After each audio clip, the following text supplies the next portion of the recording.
What's going on, guys? So today's an exciting day. We are going to be talking about some of the dev changes that they're making to the Battlefield 2042 launch and all the feedback that was given from the beta. There was a lot of feedback, not only from the emails, videos that were made, a lot of stuff. A lot of players were giving their feedback on good, bad, and kind of indifferent issues that they saw with this beta of Battlefield 2042. And we're seeing from the dev side exactly what they're going to be changing for this game's full release. Now, we're going to be going over it real quick just to give you guys my overall opinion. I think the blog post is good. I think it's good. They are addressing a lot of different issues in this blog post that I enjoy. I enjoy they're addressing aim assist, they're addressing UI issues, the way that the soldiers or the players interact with stuff in game when it comes to like maybe even like a quick revive and stuff like that, where different actions are actually sped up in this thing into where they're actually a little bit more player friendly, I guess. But there are things in this blog post that they're not addressed. They're not talked about whatsoever. And one of the examples we'll get into is when it talks about a performance, it does not talk about old gen consoles. Now, I play on an old gen console. I play on an old Xbox One X, which I'd say old Xbox One X, but I don't have the newer consoles. I don't have the Series X. I don't have a PlayStation 5 or whatever. But it definitely, looking into that performance thing, if you played the beta on an old console, old gen console, it was not pretty. It was not pretty whatsoever. Graphic wise, the interaction wise, aim assist and all that stuff, it was just disgusting. And to me, looking at this blog post and being one of those things that would just annoy the hell out of me, and the one thing I wanted to see addressed is hopefully some enhancements to old gen consoles. That is not addressed. From what I see in this blog post, that is not talked about whatsoever. It's pretty much bolstering the new gen consoles. And to me, as somebody that does not have enough money to buy the next consoles, that looks at me and go, well, I'm just kind of shit out of luck, I guess, with that. So we'll talk about that. We'll get into it. I also want to talk about, we'll talk about the new specialists that they actually talked about today. Not a whole lot of great things. I mean, just like earth-shattering things, announcements with these new specialists. I want to go over just a couple of these new specialists because I feel like one of them, if you're wanting to be that support player, if you're actually wanting to be a class-based character, there is one in this specialist list that they just announced that will be for you, especially for me. I definitely feel like I'm going to be playing as this specialist. But when it comes to looking at all these other specialists, I'm looking at going, yeah, I don't see how this fits in, man. Look, I'm a big class-based. I love the class-based scenarios where you actually be able to help your teammates depending on what class you have. And again, that's not something that they talk about in this thing. They wanting to focus on these specialist things, these specialist characters and stuff like that. But to me, really, as somebody that's been loyal to the Battlefield, franchise, Hardline, 4, 3, all these other different Battlefields out here, it does suck that we're kind of going away from the class-based system. Now, we'll be able to do that in the portal part of Battlefield 2042, but it just kind of sucks that it's not going to be the case in the full games were launched. So let's go over the specialists real quick. I want to talk about them, and then we'll go over the full blog that they actually released today about some of the issues that they're going to be changing. So first off, let's talk about this. So they released 5 different specialists that are going to be the games for launch. Now, you have different things from a hacking specialist, a specialist that can see through walls, which I think is just a little... I think it's a little much. I don't know. Depending on how far it is, it might not be too much, but it will be interesting to see how it works out and, nerfs and stuff like that. We'll get to Constantine last because I feel like that's going to be the character that a lot of people, if you're wanting to play a specialist that supports, that is that class-based character, I think that's going to be the character for you. Dozer has a ballistic shield. Now Battlefield, Battlefield 4 actually had ballistic shield, but it was a support class.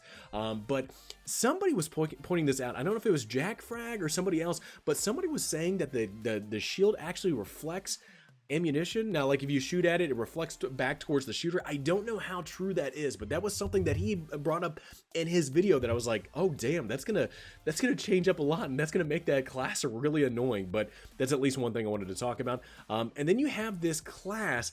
It's very interesting. So this next class, it's an assault class, but the specialty of this class is smart explosives, to where you can switch between anti-personnel, anti-armor, EMP, and stuff like that. Well, one thing we'll get into as well when it comes to the blog post is the increase of the amount of vehicles when it comes to ground vehicles, tanks, and stuff like that in one game. Well, this character has a grenade that can actually been thrown in the air and can target and fly towards an enemy vehicle. It's incredibly powerful, and I don't know exactly how that's going to be working out with the other specialists, the other players, different enemy vehicles. It's just going to be odd to see exactly how this specialist works out, and also too actually has the wingsuit. So again, it's a lot of interesting characters that they're bringing into this that we saw today. Again, we have 10 specialists on when this game launches, but this is the one that I want to point to as well as one of the things going, yeah, this is going to be a character that's going to be selected a lot when it comes to people that are wanting to play a class-based character. So this is Constantine Angel is his nickname, but he comes out with this specialty where you actually drop a loadout crate. Now, this is one thing that we've had in previous Battlefield where you have these loadout crates to where I don't think you're able to change your loadout where you're weapon-wise, but you're able to gain armor, or you're able to gain health and ammo and stuff like that. But with this specialist, you're able to drop in a loadout crate that provides armor, ammo, and new loadouts to your allies and yourself to where you're actually changing your loadout on the fly. It's a very interesting way of being able to influence different areas that players are going to have trouble with. Maybe somebody's long range. You can change your loadout when this thing drops, and you're able to engage players that are long range. So it's an interesting trait, or a specialty. So this is his trait though. Trauma Specialist. Revive allies rapidly and restore their armor. This is going to be the character that a lot of people are going to be picking because you can revive players a lot faster. We thought that the revive gun was something that was going to be working out in the Battlefield beta. That was not the case. It's not a revive gun; it's a healing gun. But it's funny to see that this character now is getting brought in as somebody that's going to be able to revive characters a lot faster. I think this is going to be a character that a lot of people are going to be playing when it comes to team-based gameplay. But also too, restoring armor. So you're gonna be able to revive quickly your friendly players, but also they're gonna be reviving at full health. I think it's going to be a game changer, especially if players are wanting to play a class base. I think this is going to be it. I think this support character is going to be the class for a lot of players, including myself, that are wanting to play that class-based system to where you're actually able to help out your teammates. So it's going to be interesting to see exactly where this guy fits in it. All right, so let's talk about the blog post that was released today. And I just want to go over some bullet points, some things that I saw that were very interesting to me about the entire thing. So this is the one thing that they started off with, and it was talking about just some of the just real quick, hey, you know what, this is what we're changing on this. So increased number of tanks that we're experiencing in orbit. So up to, it's up from 4 to 8 on PC, Xbox Series X, and PlayStation 5. I don't think they're actually changing the amount of vehicles on old gen consoles, but again, it's not addressed in this thing. It sucks so much, man.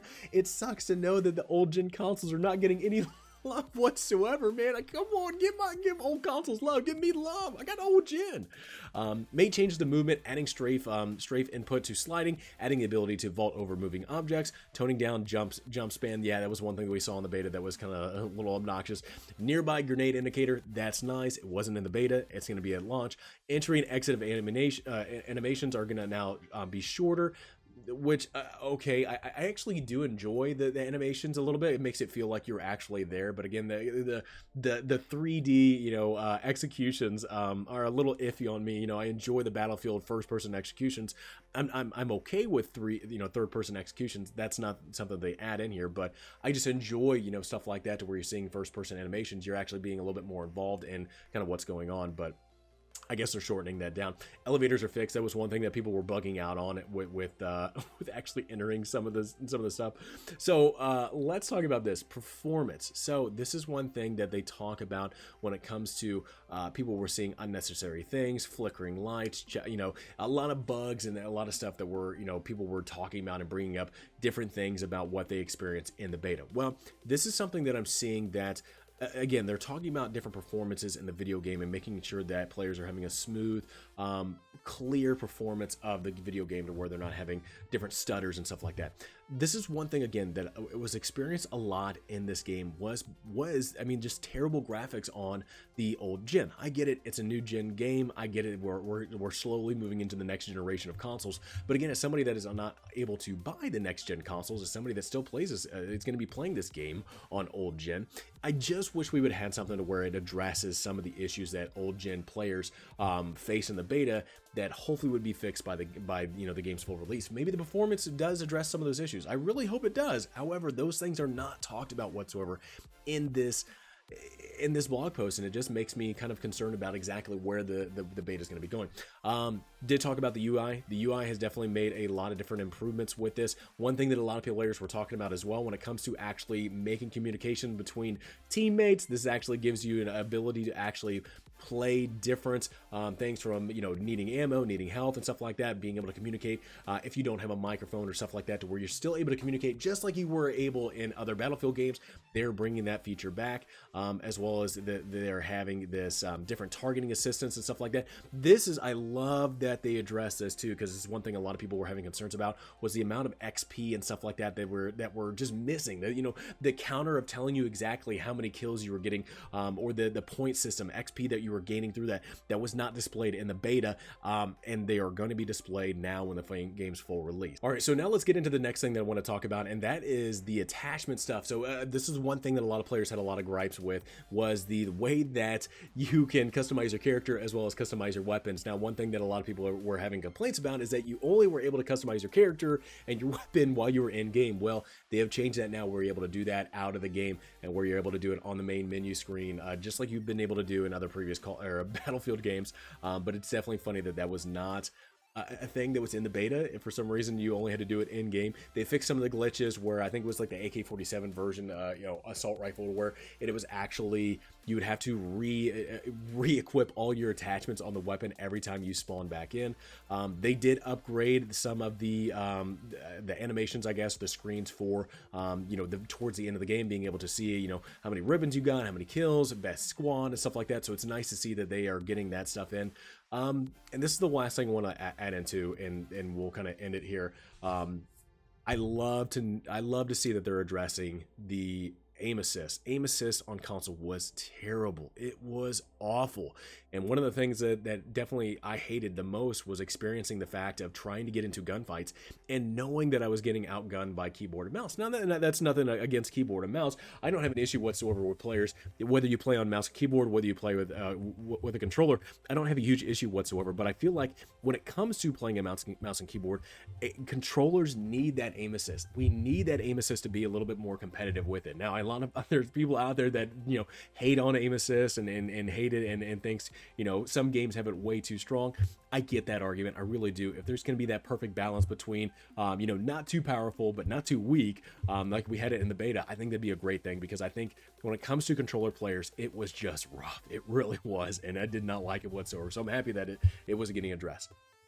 Like I said, overall, with this blog post, there was a lot of stuff I liked. I enjoyed some of the feedback that the devs were getting and were transmitting to us, saying, you know what, these are some of the changes that you guys should be expecting when the game fully launches. I like that. I enjoy it. It's awesome. However, like I said, when it comes to old gen consoles, as well as other things, when it comes to classes and stuff like that, that stuff was not talked about, or stuff that was addressed in this blog post, that a lot of players are just kind of wondering, you know, how is the team cohesion, how's the team dynamic going to be working in Battlefield? Again, Battlefield 2042 is set up to be a lot of different things, from the main game with All Out War, to the Hazard Zone stuff, to now this battle with Battlefield Portal. It's a lot of stuff. It's a lot of stuff in one package. But it's just definitely one thing, as somebody that's been a player for so long for Battlefield, it's definitely one thing that's just kind of weird to see, that we're kind of going away from that class-based system and now going into the specialist, to where not understanding or not knowing, you know, who might have what. So it's definitely one thing that's going to be interesting when this game fully releases. It'll be interesting to see exactly where the game sits at. From what I understand as well, when they're going through this blog, talking about how you're going to be seeing updates with pre-access or early access to the game, and a lot more fixes coming when the game fully launches. So that will be weird. That'll be interesting to see exactly what fixes are addressed in early access and when the game fully launches. But there's at least one thing they did address in this blog post that kind of caught my eye as well. So let me know in the comments below, what do you guys think about this new specialist they add, as well as to when it comes to the blog post and the stuff that they talked about they were addressing from the beta to the game's full launch. Let me know in the comments below, what do you guys think about some of the stuff that they talked about. Hope you guys enjoyed the video. Please have a great rest of the day. Look forward to talking to you guys all next time.